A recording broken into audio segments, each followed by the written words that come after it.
नमस्कार साथियों, स्वागत है आप सभी का हमारे YouTube चैनल में।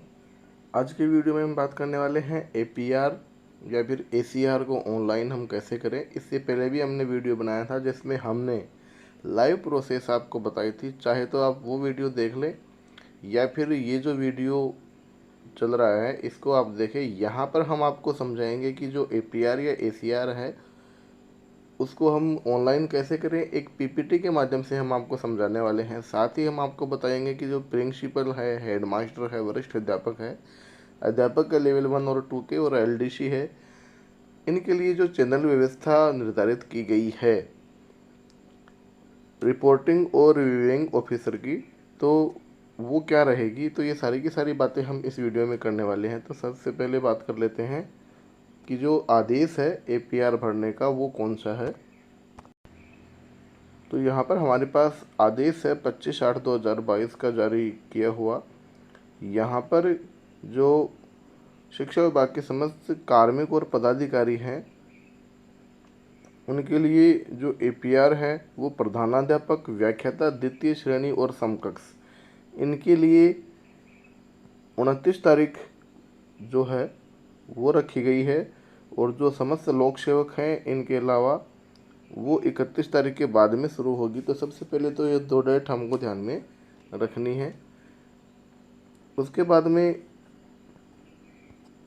जो अन्य आदेश है 30 मार्च 2022 का जारी किया हुआ।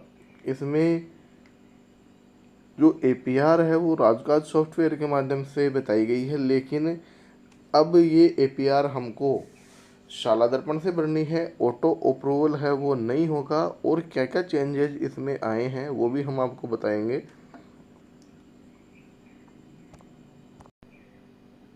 सबसे पहले बात कर लेते हैं हम जो चैनल व्यवस्था है उसकी। तो यहाँ पर हमारे पास एक PDF है जो कि संशोधित आदेश दिनांक 23/11/22 और 20/7/21 और 16/6/22 के आदेशों को ध्यान में रखते हुए ये बनाई गई है। तो ये आप ऑथेंटिक माने जिससे कि आप जो अपने APR है उसको ऑनलाइन कर पाएँ। यहाँ पर हमारे पास सबसे पहले तो जो रिपोर्टी का पदनाम है, कौन कौन से रिपोर्टी यहाँ हो सकते हैं। उसके बाद में रिपोर्टिंग ऑफिसर कौन होगा, समीक्षक अधिकारी कौन होगा और उसको स्वीकार कौन करेगा। तो ये 3 चीज़ें आप अलग अलग समझ लें। सबसे पहले जो राजकीय माध्यमिक और उच्च माध्यमिक विद्यालय में कार्यरत तृतीय श्रेणी शिक्षक हैं, जो सीनियर सेकेंडरी में कार्यरत हैं, लेवल 1 और 2 के यहाँ इसमें शामिल है।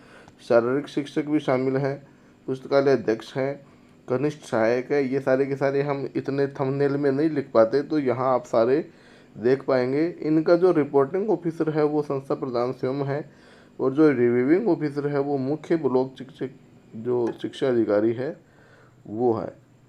तो और सबसे लास्ट में जो एक्सेप्टिंग ऑफिसर है वो हमारे यहाँ रहेंगे जिला शिक्षा अधिकारी।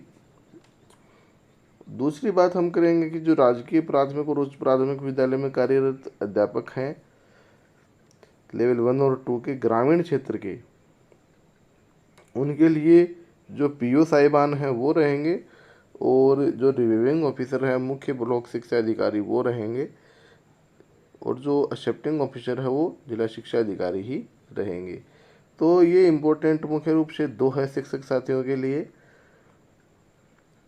और बाकी जो भी आप जिस कैटेगरी में आते हैं यहाँ पर 10 कैटेगरी दी गई है, उनमें आप देखें। यदि अधिकारीगण हैं जो इस वीडियो को देख रहे हैं तो वो आप ये जो दूसरा पृष्ठ है आप उसमें देखें, उसमें आपको सारी की सारी जानकारी मिल जाएगी। उसके बाद में हम बात करते हैं कि जो पुरानी APR थी और नई APR है उसमें कौन कौन से चेंजेज हमको मिलेंगे। तो उसके लिए हम देख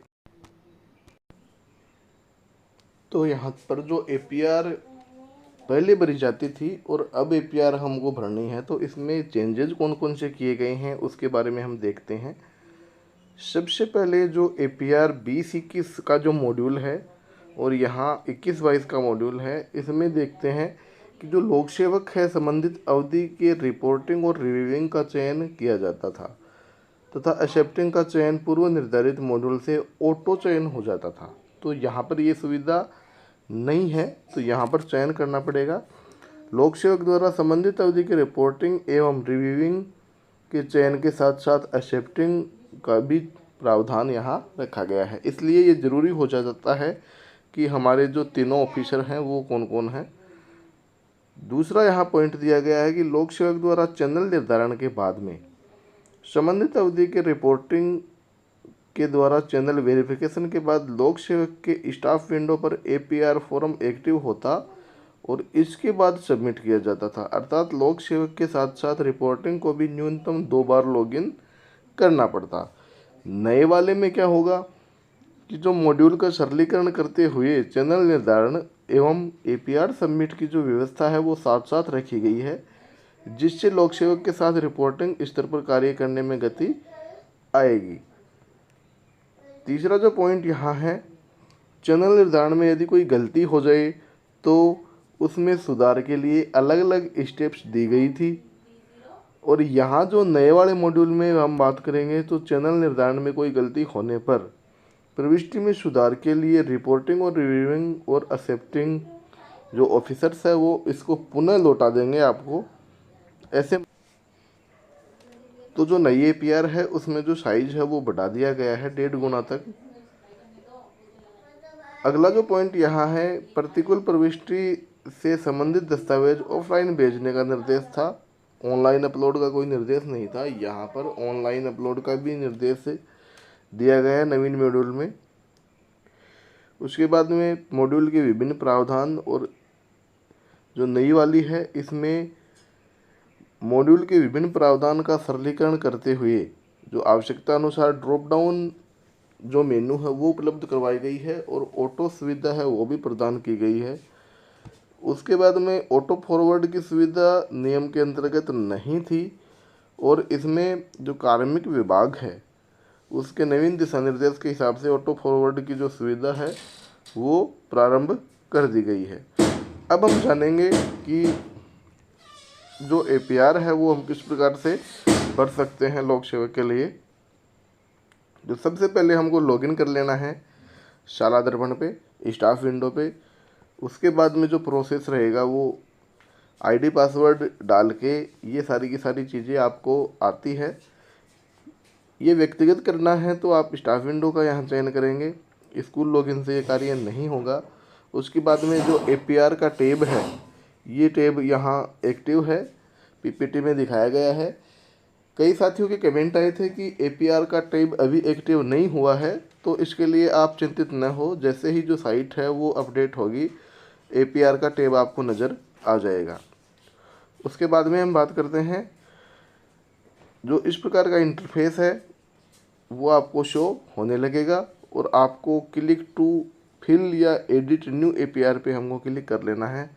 यदि हम पुरानी भरी हुई एपीआर देख सकते हैं तो आप फील्ड एपीआर में देख पाओगे एपीआर का जो स्टेटस है, हमारी एपीआर कहाँ तक पहुँची है तो उसका स्टेटस आप यहाँ से देख पाओगे और जो पेंडिंग एपीआर है वो आप यहाँ देख पाओगे। उसके बाद में जो लोक सेवक है उसका चयन की बात करते हैं। फ्रॉम डेट और टू डेट में कब से कब तक की एपीआर आपको भरनी है वो आप डेट डालेंगे। एपीआर टैब और फॉर्म टाइप और पोस्टिंग पैलेस के हिसाब से आप चयन कर लेंगे। उसके बाद में जो आपको ड्रॉप डाउन मेनू दी गई है वहाँ आपको सब कुछ मिल जाएगा। क्रिएट एपीआर एप्लीकेशन बटन पर क्लिक कर देंगे। उसके बाद में जो स्क्रीन पे ओके आएगा उस पर हमको क्लिक करना है। उसके पश्चात जो निर्धारित एपीआर चैनल है उसके लिए उसको देखने के लिए आप जो कॉर्नर में बटन दिया गया है उस पर भी क्लिक कर सकते हैं और चूज ऑफिसर बटन पर क्लिक करने के बाद में आपको रिपोर्टिंग, रिव्यूइंग और एक्सेप्टिंग ऑफिसर है उसका चयन करना होगा। तो यहाँ पर देखिए जैसे ही साइट अपडेट होगी तो आपको इस प्रकार का इंटरफेस देखने को मिलेगा। यहाँ से आप तीनों के तीनों जो ऑफिसर है उनको सिलेक्ट कर सकते हो। यहाँ शुरुआत के अंदर हमको जो लोक सेवक का प्रकार है, जो संबंधित आपका प्रकार है, यदि आप मंत्रालय कर्मचारी हो, द्वितीय और तृतीय श्रेणी के कार्मिक हो, तो वो आपको सेलेक्ट कर लेना है। उसी हिसाब से ये ऑफिसर हैं वो ओपन होंगे। उसके बाद में जो आगे का काम है, जो वर्तमान स्टेटस है उसका चयन कर लें, और जो रिपोर्टिंग और रिव्यूइंग और एक्सेप्टिंग ऑफिसर है जो प्रदर्शित किए गए हैं 4 विकल्प में, उस पर सर्च के ऊपर आप क्लिक करके सर्च आप कई तरीके से कर सकते हो, जैसे स्टाफ आईडी है, एम्प्लॉय आईडी है, मोबाइल नंबर है, और बाई पोस्ट से भी आप सिलेक्ट कर सकते हो। उसके बाद में आपको सेव करना है जो रिपोर्टिंग ऑफिसर सेलेक्ट किया है आपने उसको। ये कार्य करने के बाद में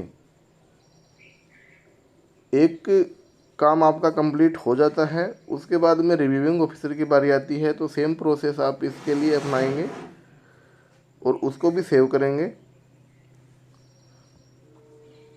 तो ये सारा का सारा आवेदन के जो समस्त कॉलम है उसकी प्रविष्टि करने के बाद में सबमिट बटन पे आपको क्लिक करना है। यहाँ सेव एज ड्राफ्ट भी आप कर सकते हैं, क्योंकि यहाँ पर आपने जितनी एपीआर भर दी है उसको आप एज इट इज देखना चाहे, यदि आपके पास अभी सारी सूचनाएं उपलब्ध नहीं हैं तो आप सेव ड्राफ्ट के रूप में भी सिलेक्ट कर सकते हैं इसको। और सबसे लास्ट में वार्षिक स्वास्थ्य परीक्षण यदि करवाया तो इसके बारे में बताएं। उसके बाद में लॉक और फॉरवर्ड एप्लीकेशन पर क्लिक करें। लॉक और फॉरवर्ड एप्लीकेशन पर क्लिक करने के पश्चात जो आपका एपीआर है वो फॉरवर्ड हो जाएगा। उसके बाद में जो रिपोर्टी है उसके मोबाइल नंबर पर एक ओटीपी आएगा, उसको दर्ज करके आप आवेदन को सबमिट कर सकते हैं। जैसे ही आप ये क्रिया करेंगे तो आपका जो एपीआर है वो संबंधित चैनल की एक स्टेप आगे पहुंच जाएगा। जैसे हम यहाँ तृतीय श्रेणी अध्यापक के लिए बात करें तो हमारा एपीआर है वो जो पीओ साहिबान हैं उनके पास पहुंच जाएगा। उसके बाद में जो चैनल व्यवस्था बताई गई है वो होते हुए आगे ये कार्य चलते जाएंगे। अगर आपका जो एपीआर है वो सफलतापूर्वक सेव हो गया है तो आपको ऑलरेडी सबमिटेड लिखा हुआ भी प्रदर्शित होने लगेगा। इससे आप आश्वस्त हो जाएं कि आपका जो एपीआर है वो सेव हो गया है। तो ये सारी की सारी जानकारी है एपीआर के लिए। यहाँ हमने आपको एक पीपीटी के माध्यम से समझाया है। जानकारी अच्छी लगी हो तो साथियों के साथ शेयर ज़रूर करें, क्योंकि अभी ये चैनल है इसमें बदलाव हुआ है, इसको गलत नहीं